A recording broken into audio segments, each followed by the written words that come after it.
तो हेलो दोस्तों, फिर से हम आपके लिए एक इंटरेस्टिंग कहानी लेकर आए हैं गर्ल्स हॉस्टल की। तो इस वीडियो को पूरा वॉच करें। तो चलिए शुरू करते हैं। राज्य हिमाचल प्रदेश। रात के 11 बज रहे थे कि कोटखाई थाने के आगे आकर एक कार रुकी, जिसमें से 35 वर्षीय वार्डन मंजू शुक्ला निकली। मंजू शुक्ला एक गर्ल्स हॉस्टल की वार्डन है। रंग रूप ठीक ठाक है, पर नए नक्श काफ़ी अच्छे हैं, जिससे मंजू देखने में बहुत आकर्षक लगती है। मंजू शुक्ला कार से बाहर निकलकर थाने की ओर चल दी। थाने के बाहर एक कांस्टेबल बैठा था, जो शायद मंजू शुक्ला को पहचानता था। मंजू कांस्टेबल से बोली, विक्रम साहब थाने में हैं। कांस्टेबल बड़े आदर से बोला, विक्रम साहब अंदर ही हैं। मंजू थाने में दाखिल हुई तो देखा कि विक्रम सर चाय पी रहा था। विक्रम एक ईमानदार सब इंस्पेक्टर था। विक्रम का रंग थोड़ा हल्का सांवला ज़रूर था, पर चेहरे पर हमेशा एक तेज रहता था। आइए मंजू जी, विक्रम कुर्सी की तरफ इशारा करता हुआ बोला। आप इतनी रात को आई, अगर कोई ज़रूरी काम था तो मुझे फ़ोन कर दिया होता। मंजू के चेहरे पे भाव से पता चल रहा था कि वे बहुत घबराई हुई है। बात तो वह है कि विक्रम जी, हमारे गर्ल्स हॉस्टल में एक लड़की ने पंखे से लटकर खुदकुशी कर ली है। मैंने अपनी पूरी ज़िंदगी में कभी ऐसी चीज़ों का सामना नहीं किया। एक यही वजह थी कि मैंने आपको फ़ोन नहीं करके सीधा यहाँ थाने चली आई। आपने बिल्कुल ठीक करा। जिस कमरे में उस लड़की ने खुदकुशी की है, उस कमरे के अंदर तो कोई नहीं गया होगा। नहीं, उस कमरे में कोई नहीं गया, बल्कि कमरे के बाहर में चंदू, जो गर्ल्स हॉस्टल का चौकीदार है, उसे कमरे के बाहर खड़ा करके आई हूँ और इससे सख्त हिदायत देकर आई हूँ कि कमरे के अंदर कोई नहीं जा पाए। आपने मंजू जी बहुत अच्छा किया, वरना छानबीन में बहुत समस्या आती, क्योंकि वारदात वाले कमरे में पता नहीं कहाँ से सबूत मिल जाए। यही कारण होता है कि जहाँ वारदात होती है वहाँ किसी भी व्यक्ति के आने जाने मनाही नहीं होती। थोड़ा बहुत तो मुझे भी पता है विक्रम जी कि जहाँ वारदात होती है उस कमरे में किसी को भी जाने नहीं दिया जाता। मंजू जी, अब एक बार मैं सारी घटना को विस्तार से बताएं कि आपको जैसे पता चला कि उस लड़की ने खुदकुशी कर ली। मंजू ने टेबल पर पानी का गिलास उठाकर पहले अपने गला तर किया, फिर बोलना शुरू किया। बात रात के 9:30 बजे की है, जब नीलम अपनी फ्रेंड चांदनी के पास नोट्स लेने के लिए गई थी, क्योंकि कल नीलम का टेस्ट था। और चांदनी से बात करते करते उसे 10 बज गए। नीलम 10 बजे चांदनी से नोट लेकर जैसे ही कमरे की तरफ बढ़ी और दरवाज़ा आगे की तरफ धकेलने के लिए ज़ोर से दरवाजे पर हाथ मारा, पर दरवाज़ा अंदर से बंद था। नीलम के माथे पर बल पड़ गया, क्योंकि लता को पता था कि नीलम बाहर गई हुई है। फिर भी लता ने दरवाज़ा अंदर से बंद कर रखा था। नीलम को बड़ा अजीब सा लग रहा था। उसने ज़ोर ज़ोर से दरवाजे पर दस्तक देना शुरू कर दी, पर अंदर से कोई प्रतिक्रिया नहीं हुई। नीलम की फ्रेंड चांदनी बाहर निकली। क्या हो गया यार नीलम? चांदनी अपनी आंखें मींचती हुई बोली, सोने दे यार, क्या ज़ोर ज़ोर से दरवाज़ा पीट रही है? पीछे बहुत ज़ोर से नींद आ रही थी। नीलम घबराई हुई सर नज़र नहीं आ रही थी। चांदनी यार, लता अंदर से दरवाज़ा नहीं खोल रही है। कितनी देर से मैं दरवाज़ा पीट रही हूँ, मुझे डर लग रहा है। चांदनी की नींद अब गायब हो गई थी। उसके चेहरे पर परेशानी के भाव आ गए थे। लता, नीलम व चांदनी तीनों बेस्ट फ्रेंड हैं। तब चांदनी ने नीलम से कहा, चलो अब वार्डन मंजू शुक्ला के पास चलते हैं। मंजू मैम ही दरवाज़ा खोल सकती हैं, क्योंकि उनके पास हॉस्टल में जितने भी कमरे हैं उन सब की एक एक चाबी उनके पास भी होती है।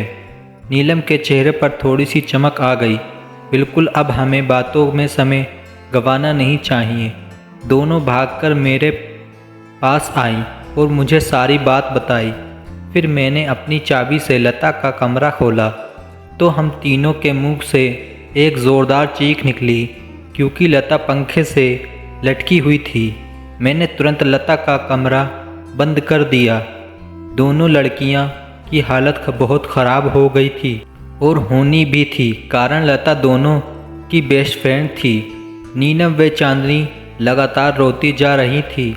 मैं उन्हें चुप कराने की पूरी कोशिश कर रही थी पर नाकाम रही। इतने में हॉस्टल के आधे से ज़्यादा लड़कियां लता के कमरे के बाहर खड़ी हो गई थी। मुझे उन्हें सब बताना पता और उन दोनों को संभालने के लिए कहा। इतने में चंदू भी आ गया। मैंने उसे कमरे के बाहर खड़ा रहने के लिए कहा और यहाँ थाने चली आई। आधे घंटे बाद विक्रम अपने 4 कांस्टेबल के साथ गर्ल्स हॉस्टल में था। मंजू उससे पहले ही हॉस्टल पहुंच चुकी थी। विक्रम ने लता की लाश देखी। अपनी तेज नज़रें पूरे कमरे में घुमा दी। खिड़की अंदर से बंद थी, दरवाज़ा अंदर से बंद था, यानी कि लता ने खुदकुशी करी है।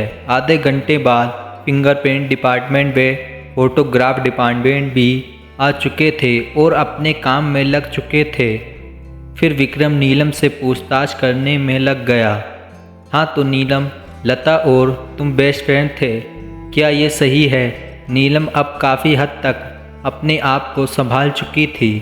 नीलम ने विक्रम की तरफ देखकर कहा, आपने एकदम सही सुना है सर। फिर तुम जानती होगी कि लता ने खुदकुशी क्यों की? सर मुझे नहीं पता कि लता ने खुदकुशी की होगी। लता एक सीधी सीधी लड़की थी और सबसे हंसकर बात किया करती थी। हर घड़ी उसके होठों पर मुस्कान थी। लता कभी भी खुदकुशी नहीं कर सकती। ज़रूर किसी ने लता की हत्या की है। नीलम, तुम समझ क्यों नहीं रही हो कि लता की कोई हत्या नहीं कर सकता? कमरे की खिड़की अंदर से बंद पड़ी है और दरवाज़ा भी अंदर से बंद था। लता की हत्या कोई कैसे भी नहीं कर सकता। सर आप समझते क्यों नहीं? लता ने खुदकुशी की है। सर आप नहीं जानते, मैं और लता कभी भी एक दूसरे से कोई भी बात नहीं छुपाते थे और आप कह रहे हैं कि लता ने खुदकुशी की है। अगर ऐसी कोई बात होती तो मुझे ज़रूर बताती। विक्रम ये बात मानने को तैयार ही नहीं था कि लता की हत्या हुई है, क्योंकि लता के पूरे कमरे को विक्रम ने खूब अच्छी तरह से छानबीन की थी, पर उससे कोई सुराग नहीं मिला था। ठीक है नीलम, तुम जा सकती हो।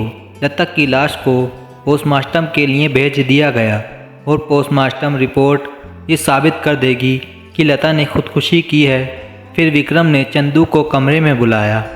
विक्रम चंदू पर अपनी आंखें जमाता हुआ बोला, तुम चौकीदार और तुम्हारे होते कोई इस हॉस्टल में आकर एक लड़की की हत्या कर गया। तुम क्या कह रहे थे? बोलो विक्रम, जोर से बोलो ताकि चंदू घबरा जाए और अगर उसे कुछ पता हो तो वे उससे सच सच बचा दे। चंदू का पूरा शरीर कांप के रह गया, जैसे सामने कोई इंस्पेक्टर नहीं बल्कि यमराज खड़ा हो। साहब मैं गरीब आदमी हूँ, मुझे कुछ नहीं पता। मैं अपने दोनों बच्चों की कसम खाकर कहता हूँ, कोई भी इस हॉस्टल के पास भी नहीं फटका। साहब जी मैं गरीब आदमी हूँ, मेरी बात का विश्वास करें, हॉस्टल में कोई नहीं आया। विक्रम को भी यही लगता था कि हॉस्टल में कोई नहीं आया। लता के कमरे की दरवाजे खिड़कियाँ बंद पड़ी थीं। फिर साला कोई अंदर कैसे आ सकता है? ठीक है चंदू, तुम जा सकते हो। शुक्रिया साहब, चंदू दोनों हाथ जोड़ते हुए बोला। चंदू को ऐसा लग रहा था मानो अभी मौत के मुंह से बाहर आया हो।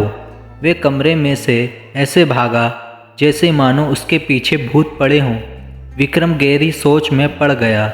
नीलम कहती है कि लता खुदकुशी नहीं कर सकती, जबकि कमरे के अंदर कोई आया ही नहीं। अगर इसके पीछे क्या रहस्य है? तो दोस्तों आगे की कहानी आपको पार्ट 2 में मिलेगी। इसी तरह की कहानियाँ सुनने के लिए हमारे चैनल को सब्सक्राइब करें और कमेंट में लाइक करें। तब तक के लिए गुड बाय, मिलते हैं नेक्स्ट कहानी में।